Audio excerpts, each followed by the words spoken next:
नमस्कार, उत्तराखंड समाचार में आपका स्वागत है। मैं देवेंद्र प्रसाद। सबसे पहले मुख्य समाचार।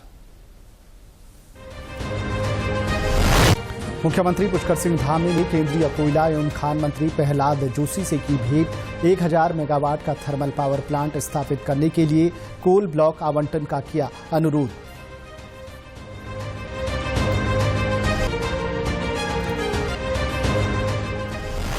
चंपावत जिले में 58 नवनियुक्त नर्सिंग अधिकारियों को स्वास्थ्य मंत्री धन सिंह रावत ने सौंपे नियुक्ति पत्र। कहा, पहाड़ों पर दूर होगी डॉक्टरों की कमी, गैर हाजिर डॉक्टरों पर होगी कड़ी कार्रवाई।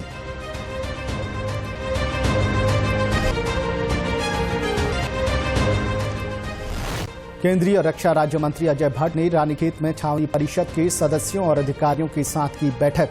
समस्याओं के समाधान के दिए निर्देश। जल्द नगर निकाय में शामिल होगा कैंट बोर्ड का सिविल एरिया।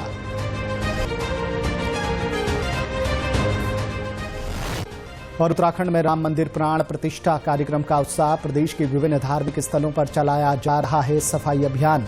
मंदिर परिसरों को बनाया जा रहा है भव्य। अब समाचार विस्तार से।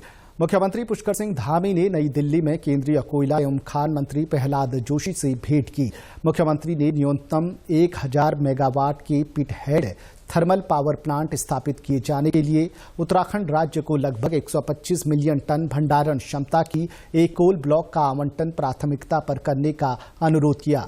मुख्यमंत्री ने कहा कि अनुकूल औद्योगिक नीति के कारण राज्य में तेज गति से औद्योगिक विकास हुआ है, जिसके फलस्वरूप बिजली की मांग बढ़ रही है। सर्दियों में नदियों में पानी की कमी के कारण बिजली की कमी गंभीर हो जाती है। राज्य में बिजली की मांग प्रतिवर्ष लगभग 4 से 5% की दर से बढ़ रही है। औद्योगिकीकरण बढ़ने के कारण आने वाले वर्षों में ये मांग और बढ़ने की संभावना है। मुख्यमंत्री ने कहा कि ऊर्जा मंत्रालय की ओर से की गई संस्तुति के दृष्टिगत राज्य में विद्युत परियोजनाओं पर तेज गति से काम करने के लिए UJVN लिमिटेड और TSDC के बीच एक संयुक्त उपक्रम का गठन किया गया है। उत्तराखंड राज्य उन कुछ राज्यों में से एक है जहां कोई भी थर्मल पावर स्टेशन संचालित नहीं है। चंपावत जिले में 58 नवनियुक्त नर्सिंग अधिकारियों को गोरलचौड़ स्थित ऑडिटोरियम में स्वास्थ्य मंत्री धन सिंह रावत ने नियुक्ति पत्र सौंपे। इस अवसर पर उन्होंने कहा कि प्रदेश सरकार बेरोजगारों के रोजगार के प्रति संकल्पित है। प्रदेश में 11,000 लोगों को स्वास्थ्य विभाग में नौकरी दी जा रही है। उन्होंने कहा कि प्रदेश सरकार शिक्षा और स्वास्थ्य के प्रति गंभीर है। स्वास्थ्य मंत्री ने कहा कि शीघ्र ही शिक्षा विभाग में भी 10,000 नियुक्तियों की प्रक्रिया शुरू की जाएगी। सरकार लगातार आदर्श चंपावत की दिशा में आगे बढ़ रही है। जिले में 111 डॉक्टरों के सापेक्ष 113 डॉक्टरों की नियुक्ति की गई है, जिसका लाभ सभी जनपदवासियों को मिल रहा है। जिले में 56% लोगों के आयुष्मान कार्ड बन चुके हैं। उन्होंने जिले को नशा मुक्त और टीबी मुक्त बनाने के लिए संबंधित अधिकारियों और कर्मचारियों को तेजी से काम करने के निर्देश दिए हैं। ने 58 नर्सिंग अधिकारियों को नियुक्ति पत्र दिए हैं और हमारी सरकार लगभग 11,000 लोगों को स्वास्थ्य विभाग में नौकरी देने का एक संकल्प हमारे मुख्यमंत्री जी ने हमने लिया है और लगभग 3,000 नर्सिंग अधिकारियों को आजकल हम वर्षवार नियुक्तियां दे रहे हैं।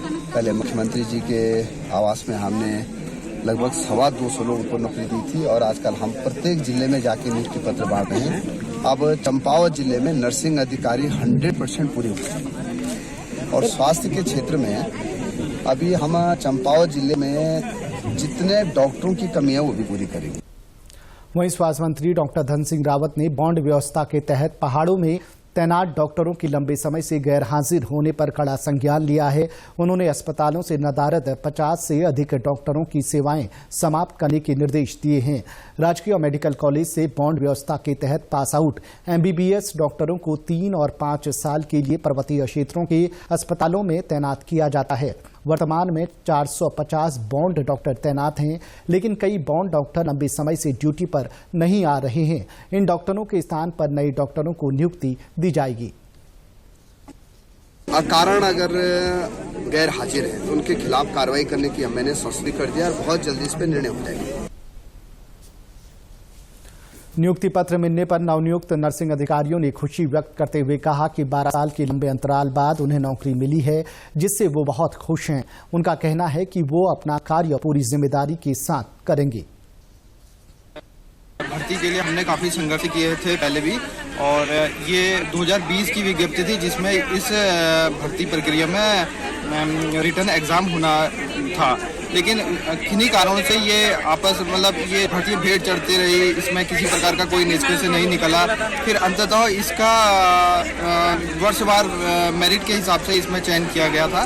तो आज ये शुभ घड़ी आ गई है। हमारे प्रयासों से, हमारे मंत्री जी के प्रयासों से उन्होंने हमको ये नियुक्ति पत्र दिया है, उनका बहुत बहुत आभार।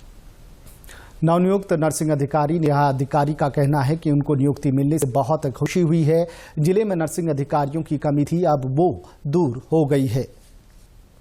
अधिकारी है, मुझे चंपावत नियुक्ति मिली है और मुझे बहुत खुशी हो रही है कि मंत्री जी ने आज अपने हाथों से हमें नियुक्ति पत्र दिए है ये कि, और यहाँ पे बहुत सारे नर्सों की नियुक्ति यहाँ पे हुई है। ऐसा है कि मेडिकल लाइन में उत्तराखंड में बहुत अच्छा, आने वाले टाइम में बहुत अच्छा सुधार हो जाएगा और यहाँ के चंपावत के लोगों को बहुत सपोर्ट मिलेगा, क्योंकि यहाँ पे नर्सिंग की इतनी कमी थी वो पूर्ण हुई है। केंद्रीय रक्षा राज्य मंत्री अजय भट्ट ने रानीखेत में कार्यकर्ताओं और छावनी परिषद के सदस्यों, अधिकारियों और संयुक्त मजिस्ट्रेट के साथ बैठक की। उन्होंने अधिकारियों को रानीखेत में पर्यटन को बढ़ावा देने के लिए प्रस्ताव तैयार करने के निर्देश दिए। इस दौरान चौबटिया में सेना की ओर से मुख्य सड़क को आम जनता के लिए बंद करने को लेकर भी वार्ता की गई। इसको लेकर केंद्रीय रक्षा राज्य मंत्री अजय भट्ट ने शीघ्र समस्या का समाधान करने की बात कही। साथ ही मंदिरमाला मिशन के तहत मंदिरों के विकास के लिए प्रस्ताव बनाने को कहा है। उन्होंने कहा कि यहां की कई समस्याएं सामने आई हैं, जिनका जल्द समाधान किया जाएगा। उन्होंने कहा कि जल्द ही कैंट का सिविल एरिया नगरपालिका में बदल जाएगा। इसके लिए जो भी जरूरी मानक है, उनकी जांच के बाद इस पर फैसला लिया जाएगा। कई समस्याएं यहाँ की हैं। लोगों ने कैंटोनमेंट बोर्ड से संबंधित समस्याएं बताई हैं।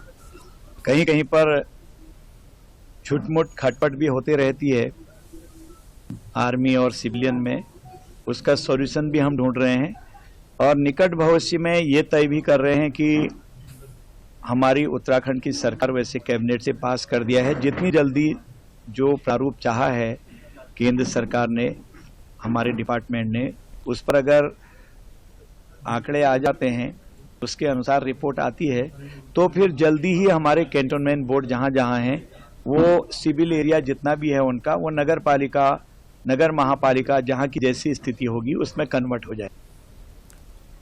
यहां रुकेंगे एक छोटे से ब्रेक के लिए, बने रहिए हमारे साथ।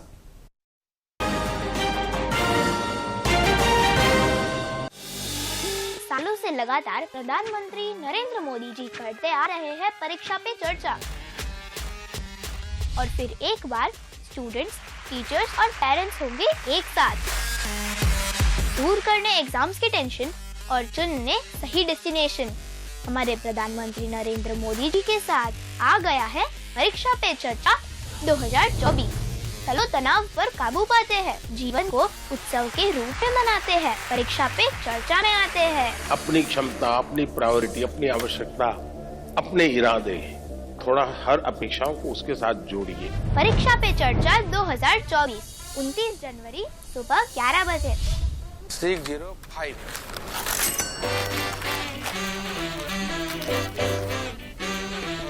बदलो बदलो, आदत बदलो।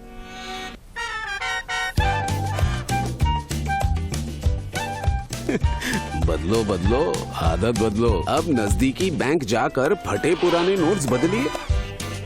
अगर बैंक मना करे तो आरबीआई के ओम्बुड्समैन से शिकायत करें। आरबीआई कहता है, जानकार बनिए, सतर्क रहिए। परीक्षा पे चर्चा में जो स्टूडेंट्स की एग्जाम स्ट्रेस को दूर कर देता है, क्या है इस परीक्षा पे चर्चा में जो टीचर्स और पेरेंट्स की दुविधा को मिटाता है, क्या है इस परीक्षा पे चर्चा में जो जीवन को उत्सव के रूप में मनाने के लिए प्रेरित करता है, क्या है इस परीक्षा पे चर्चा में जो इसके 7वें एडिशन में 2 करोड़ 26 लाख लोगों को हिस्सा लेने के लिए प्रोत्साहित करता है।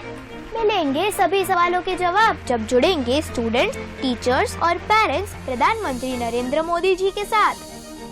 परीक्षा पे चर्चा 2024 29 जनवरी सुबह 11 बजे।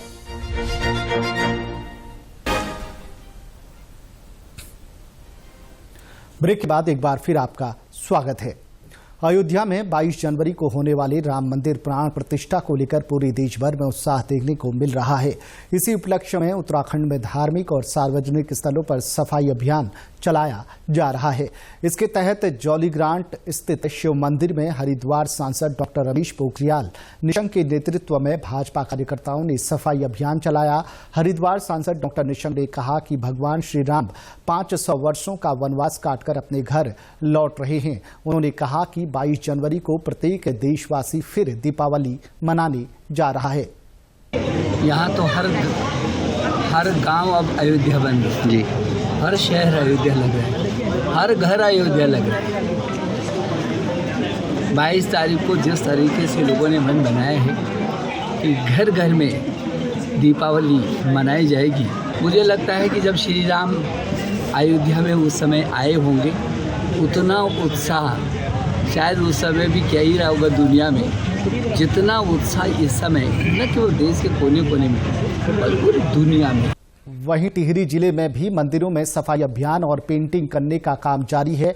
टिहरी घनसाली मार्ग पर टिहरी झील के पास असेना गांव में बनाए गए हनुमान मंदिर को रंग रोगन कर भव्य रूप से सजाया जा रहा है। साथ ही मंदिर के आसपास पड़े पत्थरों पर रामायण के पात्रों के चित्र बनाए जा रहे हैं। यहां 22 जनवरी को भंडारे का आयोजन भी किया जाएगा।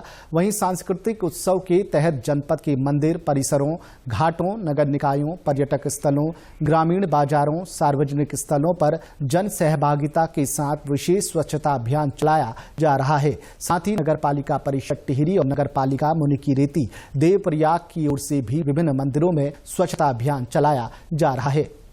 यहाँ पे हमारी टीम ये मंदिर को सजाने आ रखे हैं राम मंदिर के उपलक्ष्य में, क्योंकि 22 तारीख को जो अयोध्या में राम मंदिर का उद्घाटन होने वाला है, उसी उपलक्ष्य में हम यहाँ हनुमान मंदिर को अच्छे से डेकोरेट करने आ रखे हैं। नैनीताल जिले में जिला निर्वाचन विभाग की ओर से मतदाताओं को जागरूक करने के लिए विशेष अभियान चलाया जा रहा है।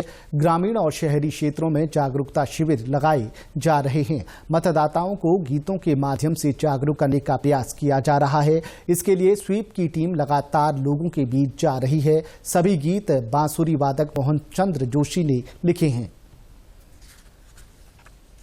हम लोग अभी जो है ये मतदाता जागरूकता अभियान के तहत लोकगीत पर आधारित गीतों को बना रहे हैं, जिसमें हमने बच्चों को लिया हुआ है और कुछ हमने जो लोक गायिका हैं उनको भी लिया हुआ है और हम स्वयं इस पर लगे हुए हैं, गीत भी लिख रहे हैं।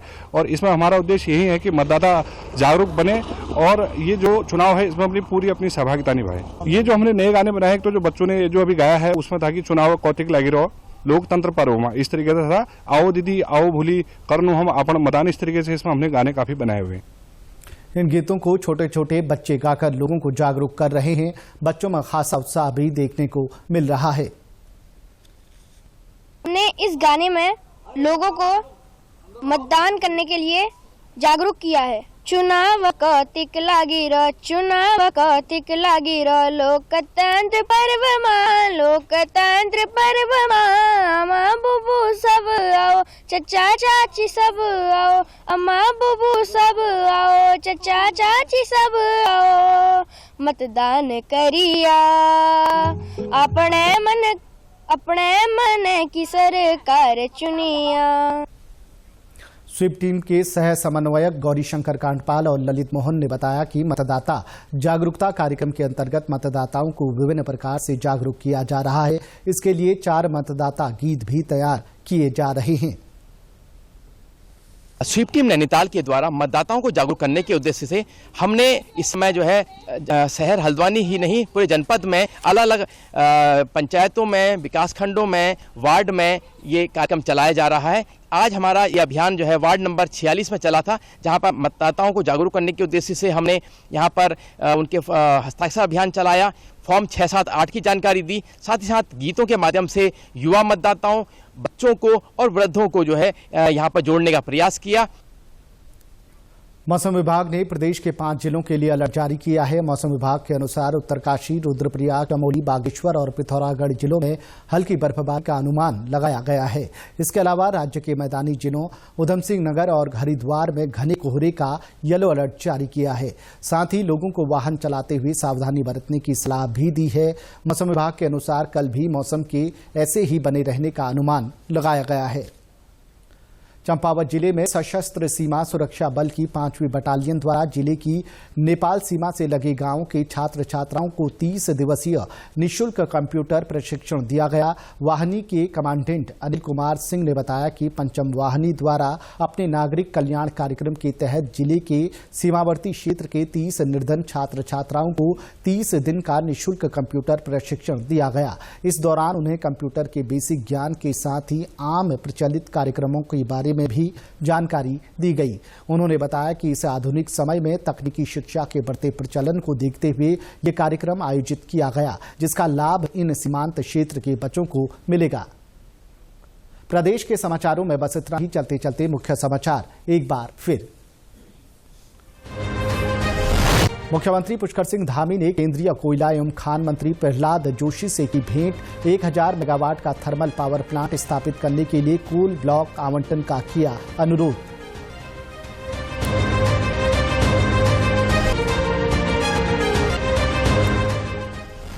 चंपावत जिले में 58 नवनियुक्त नर्सिंग अधिकारियों को स्वास्थ्य मंत्री धन सिंह रावत ने सौंपे नियुक्ति पत्र। कहा, पहाड़ों पर दूर होगी डॉक्टरों की कमी, गैर हाजिर डॉक्टरों पर होगा कड़ी कार्रवाई।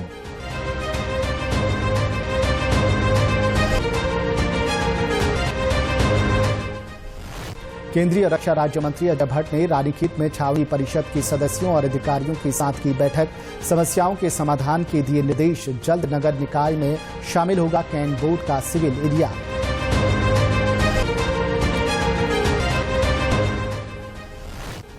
और उत्तराखंड में राम मंदिर प्राण प्रतिष्ठा कार्यक्रम का उत्साह। प्रदेश के विभिन्न धार्मिक स्थलों पर चलाया जा रहा है सफाई अभियान। मंदिर परिसरों को बनाया जा रहा है भव्य। प्रदेश से जुड़ी अपडेट्स के लिए आप हमसे सोशल मीडिया के माध्यम से भी जुड़ सकते हैं। हमारा एक्स हैंडल है DD News_देहरादून। हमारा फेसबुक पेज है DD News उत्तराखंड और हमारी YouTube channel DD News Uttarakhand को भी आप सब्सक्राइब कर सकते हैं। नमस्कार।